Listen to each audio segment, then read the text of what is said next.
Right. Thanks very much for joining us, Harry and Aled, on Keep Cardiff Live. We're here to talk about the Rotanas. Yeah. Firstly, Harry, could you tell me, because it's a splendid scene where you are, where are you located? Must be somewhere very exotic, I would think. Oh, somewhere very exotic, mate. Yeah, Redditch, just outside Birmingham. Oh, really? Yeah, Okay. that's So did you guys, how come you're on Redditch and the rest of the band based in Wales, Aled? Is that right? Yeah, so we're based in Cardiff, and we most of the time live in Cardiff. We formed Yeah. in Cardiff. Obviously, for current due to the current circumstances, we've sort of gone home. So I'm in my family home in just outside Swansea, in a place called Ammanford, Okay. Carmarthenshire. Yeah. Harry's in Redditch. And then our guitarist and songwriter James is still in Cardiff. We all live together usually. Yeah, I was just looking at that. You were in university, were you, when you got together? Is that right? Yeah, so it was me, James, and then an ex-member.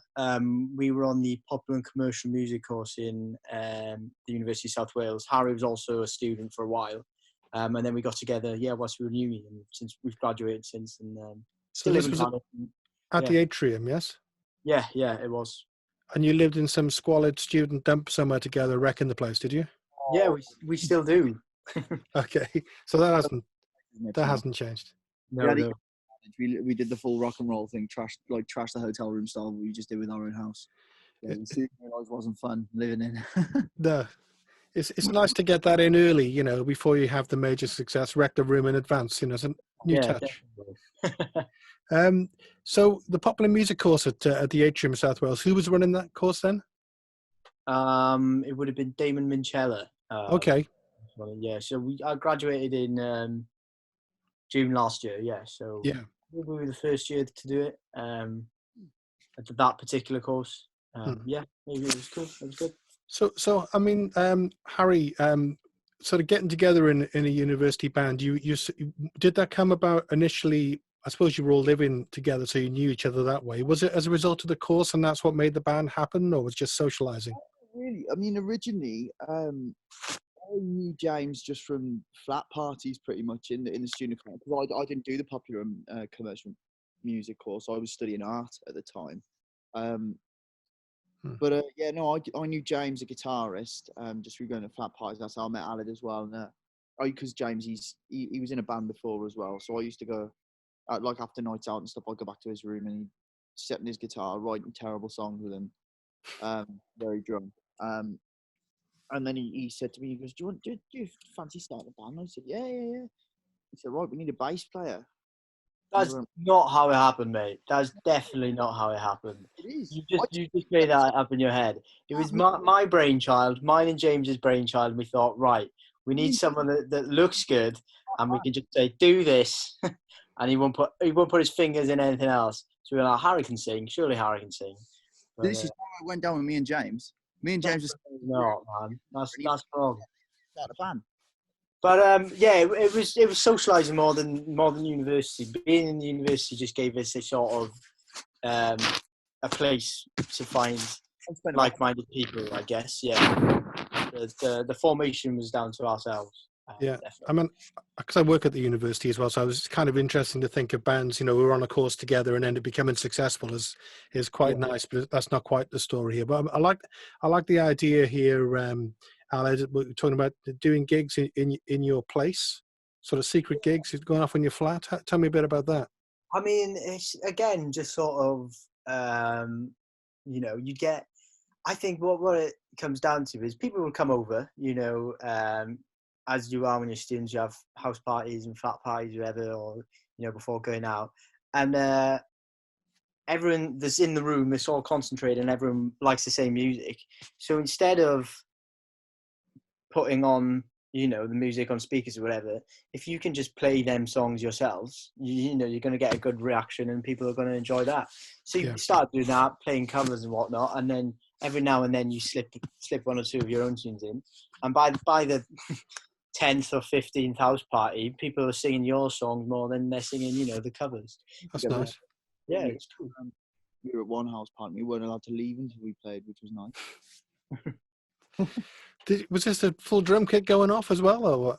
No. Just acoustic guitars and that was enough. the whole "Here's Wonderwall" kind of shit. Yeah. Well, talking about Wonderball, I mean, obviously, I'm picking up on the stuff and listening to it, and I'll come to you, Harry, on this. It's very much of a kind of a '90s kind of vibe, you know. And I mean, for me, for the '90s, because I'm that much older. I mean, my kind of halcyon days and the days I look back on are like way before the '90s. But for you, the '90s, Harry, was the kind of a time in music that you connected with majorly, I guess. My dad has got a lot of the '90s influence with this kind of music. Not even so much the Britpop stuff. My dad liked a lot of the '90s grunge. So he brought me up on like loads of Alice in Chains and stuff like that. That kind of Seattle scene. But yeah, and then the Oasis. I mean, my mother used to hate Oasis. Warm to it now. Yeah. Started wearing bucket hats, I think. I mean, Oasis is the first band I think of. You know, I mean that in a kind of complimentary way. When I listen to your stuff, I'm thinking, yeah, you know, I can kind of see that. Do you think, Alan, not because so much of the Oasis thing, but because of the kind of the era that you're nodding towards, is that what makes your stuff so immediately kind of radio friendly and accessible and playable? I think so, yeah. Obviously, that's the era that we sort of mold our sound around. But I think it's important for us. We try not to compare ourselves in writing to Oasis. Yeah. Because, you know, it people can make that assumption themselves. Yeah. I think definitely we find with a lot of the fans we have and people that connect with us over social media, they are the people that are still stuck in, you know, the 90s sort of culture and Britpop, which is fine. If that's where they want to be, that's cool. Like, you know, we're fans of it ourselves. But then they listen to us and they're like, yeah, wow, that's like Supergrass, that's like Shed 7. And even bands like, for instance, Twisted Wheel, who are a band around now, they sort of, you know, nod back to that 90s sound as well. And I think there's comparisons between the two of us. And it definitely does give us, you know, an audience where we're not trying to reinvent the wheel, but we're not doing exactly what other bands are doing. We like to think we've got our own spin on it. You know, and we do get a good reception usually, so it's good. Who's the main songwriter? It's James. He is the songwriter. We let him do everything. So James isn't here, so we can talk about his songwriting style here. So, Harry, where does he come from lyrically? What kind of stuff does he write about? A lot of things you wouldn't want to tell his parents about. Right. Yeah. You know, just experiences that. I mean, quite a few of the songs are about the mischief that me and him get up to once Alan's gone to bed. But no, because Alan's a bit more. Because I'd stood on a bit more than me and James. I don't know. He likes to write about just things that he's got up to. You know, just experience he's had. I think James is very good at sort of taking, you know, a simple thing. Like, for instance, he wrote a song the other day, and it's I think it's called "That's Love You're Feeling," and he works in Tesco, right? So he works and he hates it, but he's stuck there for like 8 hours a day on the tills, and he sees all these people coming in on Saturday nights and stuff, buying their vodka and their pre-drinks or whatever, and he's good at making scenarios in his head. So he's written this song. He's thinking that all these people are coming in ready to go out. They're going out to sort of to find a partner, to find love or whatever, and then this song is about them people when they first experience it and how it's such a different sort of feeling to what they usually experience and stuff like that. Yeah. Things like, I think a lot of it's just life experiences. He doesn't really talk about it a lot, which I find, you know, really puzzling. It's unusual for a singer, for a songwriter rather. He just sort of writes a song.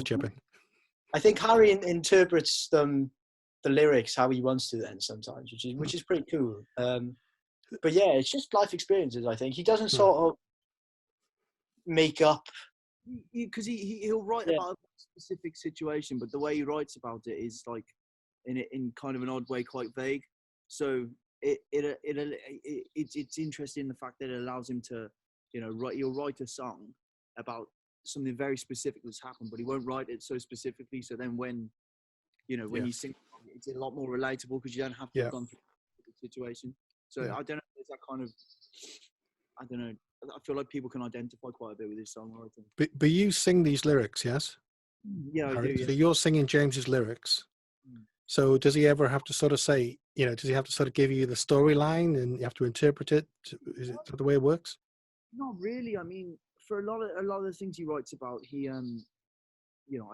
been there for the experience that happened. So Okay. I feel me and James have quite a good connection where he'll write the song and I'll get it from the get go. Do you know what I mean? So I'll understand what he's on about, or I'll be able to, whether it's the story he originally wrote about, there'll be a story that'll click into my head, so it kind of works for me. So I feel like I'm like able to identify. Yeah, I think a lot of it's very relatable. Like Harry said, you can interpret it how you want to, really, which I think is cool. Yeah. I was watching an interview with Bruce Springsteen the other day, and he was talking about how he first got into sort of narrative-based story songwriting and storytelling. So the stuff you're talking about is kind of really relevant to that, I think. So he'd write a story, but as you say, and it can be, he's almost like imaginary characters, but it's a storyline that people can associate with and understand. And of course, then the Stereophonics, when they were on the way up, no one like you, nothing like you, of course, but the Stereophonics, like Transvest and these kind of songs with, experiences that he was seeing from his place on a market stall in the valleys, So it's kind of quite a nice perspective for songwriting.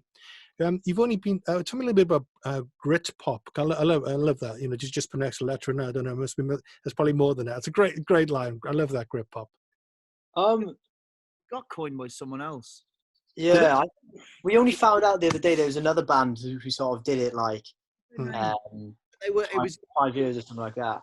They got signed, and then they were commented on, and multiple. I had to look into them, and they were commented on multiple times as the most hated band in the UK.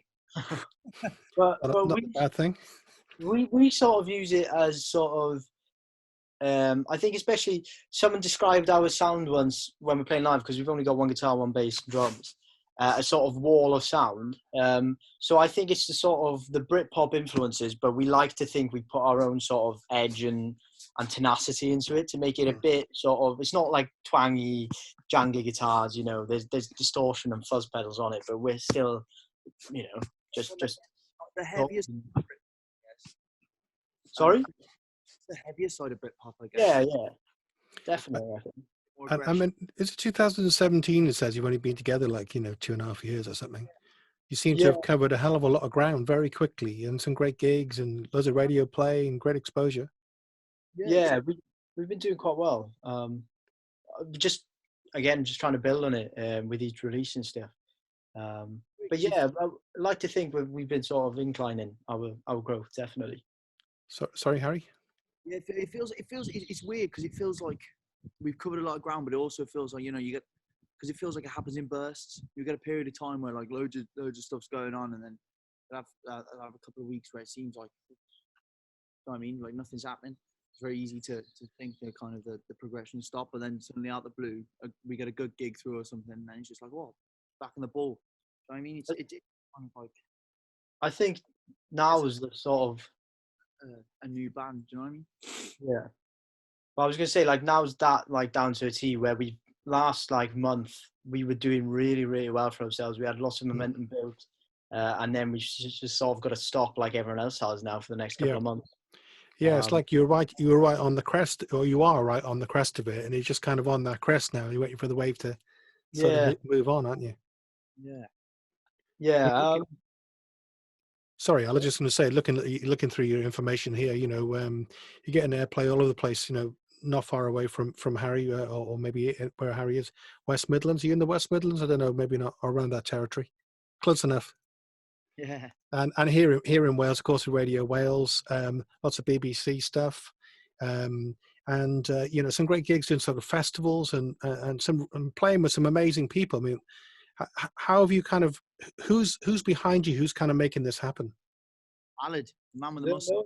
We just do it ourselves. I mean, we've sort of tried in the past to work with people for short periods of time, but it never works. There's always someone, they always want you to do something you don't want to do. So we just do it ourselves. And I think we're doing a pretty good job at the minute. I think, it'd be nice later down the line if someone could help us out and sort of, give us backing and whatever. But I think at the minute we haven't really put too many feet wrong, you know. So why sort of we're not looking. We're not going to be like, please, can someone help us, whatever. Because at the minute we're doing quite well. We've got friends that sort of like. We've got a really good friend, Jackson, who at the minute he really enjoys putting gigs on. So we're like, look, we want to put gigs on out of town. Can you help us get these gigs? And he's like, yeah, because that's what our playing live is his putting the gigs on. The thrill we get from playing is the thrill he gets from putting the gig on. So just stuff like that, really. Yeah, a lot, not just because, you know, he's interested in stuff like that, just because he actually he gives a damn about us. Do you know what I mean? He does care about the music. Like he enjoys our band. He's a fan of the band, which is why he wanted to work with us, which is nice. It's not like it's not so much a business venture for him as is just, which is fresh. I think that's nice when that crosses over, you know, and you got so many people in the music business who are just there to sort of be in the music business, but people who are in the music business who are genuinely kind of, you know, really fans of the music. I think makes a big difference. It doesn't happen all the time, I don't think. Tell me a little bit about, you did a national tour, which is quite amazing. And how did you manage to even get that together, Aled? Because that's quite a difficult thing to do. So, yeah, that one we did have a bit of help with that from a company called This Feeling, who sort of put they do that really. They help unsigned indie bands and rock bands sort of get a foot on the national stage. You know, we played a couple of gigs for them in Cardiff before, because they do club nights all around. And they sort of liked what we done well for them in Cardiff. So they were like, you know, we want to step this up and you know, put you up all over the place. So we played Manchester, London, Birmingham, Bristol, Swindon, Cardiff, and then we booked our own gigs in Swansea, and then we played a festival. That was another festival of our friends Jackson. That was in Port Talbot, which is his hometown, which is great, because that was a great lineup. And again, that shows that he's in it for the love of it more than, you know, to make it, you know, loads of money out of it, because he just wanted to bring bands to his hometown where a lot of the time bands don't play, you know, and things like that. So, but yeah, that was really good. That was really good and really enjoyable. We're looking to do it again at the end of the year. Hopefully play some more cities, some new cities. Yeah, but who knows when we're going to be back in. That's the thing, you know, no one can really decide when that'll be yet. So.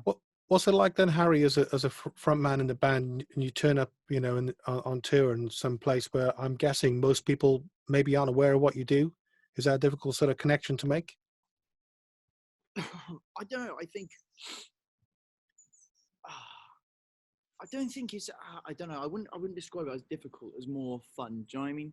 I enjoy the challenge, because obviously there's a lot of rooms you play. Like there's gonna be rooms you play where, like, I'm not stupid. I don't think that every person in the band. I mean, I think we're bloody brilliant. Like, but I don't think that every single. I'm not stupid in thinking that every single room in the world is going to absolutely love us. Do you know what I mean? There's going to be people that don't enjoy what you do, but the thing is, like, we enjoy what we do. So if that comes across on stage, then that's all you can do, really. You know, you just got to give it 10 out of 10, and like I think regardless of whether you enjoy the music, you got to respect that. So you just, I don't know.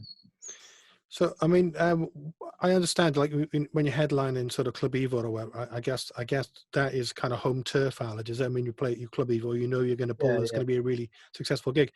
Impressive in its own terms, though, to headline Club Evo, because it is a credible kind of a gig, isn't it? Definitely. I think that is, when we're starting out, you know, that is where you want to play. You just want to play there. You know, because I remember when I was 14, 15, I'd go and see bands there all the time. Huge bands that sort of, well, to me, they were huge, you know, bands that I'd listen to on the, you know, whatever. And they'd come from America and they'd play in front of 100 people. And I'd be like, what? That's mental. You know, they're coming across, you know, across from the other side of the world or whatever. And then, like, for us to play there, and then obviously last year we headlined downstairs and we sold that out. That was great. Probably the best gig we've played. And next month we were due to headline upstairs. Obviously that's been postponed now, so that's in September. But yeah, just itching to do it, you know, because it's, if nothing else, it's just like we can say we've done it. Then, you know, like not every band gets to headline and sell our hometown gig. No. and it's something we don't take for granted. I think every time we do a headline show at home, we try to sort of push it as much as we can, because nothing's easy. Or, given. I'll come back to Harry because I'm looking at some of the people you play with, and a couple that spring. Well, the two in particular grab my eye. I wonder what it was like, Harry, working with Black Grape and Pete Doherty. He's a bit of a character, isn't he? Yeah, Black Grape especially. I mean, when we played with Pete Doherty, I don't know whether the boys did. I certainly we didn't get much time with him. We kind of it was like a very glancing experience with him. Black Grape, it's Kermit, no? Yeah. The sort of the MC, but he's not an MC. Yeah. He really liked it. He said he came out of his backstage, and he was he was at the back watching that, and he was really into it. He gave us his email and that. We had a good chat with him. Had a little natter with him beforehand as well. No, it was wicked, because Black Grape are a band that I knew as well. Like I like Black Grape. I was a fan. It was one of my dad's interests as well. My dad loved Black Grape. I rang my dad and I was like, "Oh, you support them?" He lost his shit. He was like, "Oh my god!" It was really good. It was wicked. Yeah, no, it was fantastic. Yeah, it was really. It was at that gig especially. I think it was. I mean, it would have been Kermit. I think the drummer and the guitarist of Black Grape as well. They watched our set and they were like, "You boys are pretty good," and we're like, "Yeah, we think we're pretty good as well." Thanks for thinking we're good too. So that was cool. And again, like, it's just gigs like that where they're the ones that you're eager and keen to get on. And hopefully, before the end of the year, we can play a couple more like that, supporting bands like that. It's just, like you said, it's difficult because no one knows what gigs are going ahead and stuff at the minute. So, and of course, I mean, even within the band itself, I mean, James isn't involved in the conversation today, but Harry's like, I don't know, 100 miles away or 120 miles away or whatever. And you're not even sort of, you're not even able to sort of physically see each other. Who knows how long this is going to go on for? How are you sort of? I'll ask you, Aled, because you're kind of marketing the band, I suppose, to a large extent. How are you sort of keeping the momentum going virtually in the meantime? Yeah, I mean, that is difficult, and it is a struggle because we can't in our flat. We could have sort of done sessions or whatever in the house and keep them going. We managed to do one before we all sort of came home and whatever, so we put that up on YouTube, and that did really well. We did an acoustic session, like we just did a set, but things like just we've got a good audience and crowd on social media, so it's just about utilizing that. We do like things like this, interviews and podcasts, whatever. If people want to do them, we'd happily do them. We played a session for Janice Long on Radio Wales. That was at the start of March, and we recorded the video of the tracks. So we got the audio off them, and then we recorded the video. So we sort of linked them up, and we can post them about. And then just things like Spotify, pushing our Spotify streams, and we're doing quite well. We got playlisted on Spotify on an editorial playlist not so long ago, with just over 45,000 listeners. So just promoting that and sort of boosting that. And again, like as well, things like Twitter. We've been doing quite a lot on Twitter, me and James especially, where we're going out looking for the fans. We're following them, and then message them like, "Hi, I can see you like this band, you like that band, you like this band. Fancy listening to my band?" Nice. We've played with these bands, and we're on this playlist with other bands, and they message us back that actually you're pretty good, and we've managed to get a lot of new fans from that.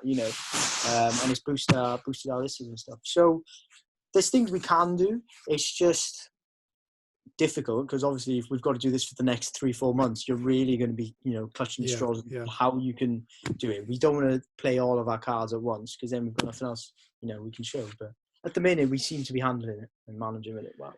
So Harry, do you play as well on or are you able to write stuff as well or not? Guitar. I've tried. I was a drummer back in the day. But no, I can't. I mean, I can't really write. What tends to happen is I've just bought like an interface and that. So I'm trying to force James to, get off his lazy ass and record me some guitar. Hey, where is he today? Come on, James. Where's the effort? Yeah, I don't know. He's either in work or asleep. He doesn't really. Yeah. It's sort of sleep, get up, half an hour before work, go to work, come home, go to sleep. I mean, on a serious note, though, anyone who's working at the moment, it's not easy, is it? It's tough, No, definitely not. Working is hard. I play to him, and it's needed as well. If he wasn't there, I think a lot of the time, only people. I mean, he does his job because he needs his job. He doesn't love his job by any means, but it's one of them jobs where people don't appreciate you until he's needed. And I think people are definitely seeing now where that he's definitely needed. Fair play to him. Well, thank you for talking to me today. Maybe I think you did say, Aled, you said you had some. You mentioned some acoustic recordings. Yeah. I don't know whether you want to use one or two, and we can put it up on the site for you, or if you wanted to. There's the tracks from the isolation stream we did, and then we could put like a link up to our Spotify or something like that. So definitely, I'll send them over to you if you'd like. Cool. The isolationist room, you said. So the stream we did on YouTube before we sort of went our separate ways. When this was on the way. Yeah, so we did an isolation stream where it was just before. I don't think the lockdown had happened officially, but everyone was sort of staying inside. Yeah. And we did a live stream of a gig because we were supposed to be playing in London that night.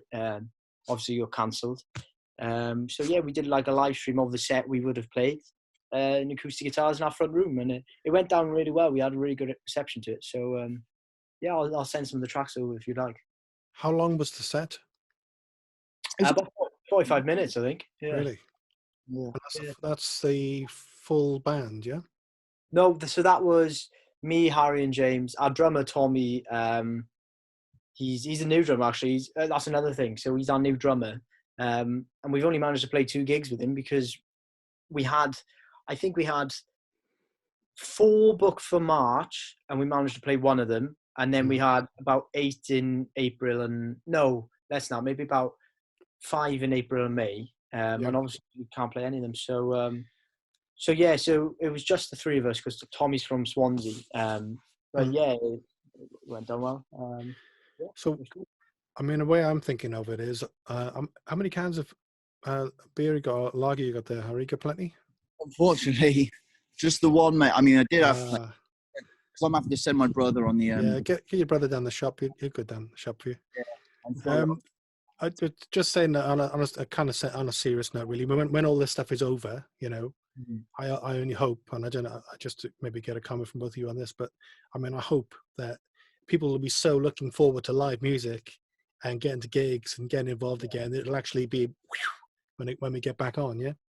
I hope people do realise how much how much live music is needed, and people do miss it as much as they should, because it is a beautiful thing playing live, and going to gigs is a proper it's a proper experience. It's what I live for, really. Is what I'm in this bloody. So. Did you want to add to that, Aled? Yeah, I think you're right. Just sort of hopefully, as soon as this is all over, people will be itching and so eager to get to shows that there'll be a massive influx of people in local bands going to watch local gigs and stuff like that.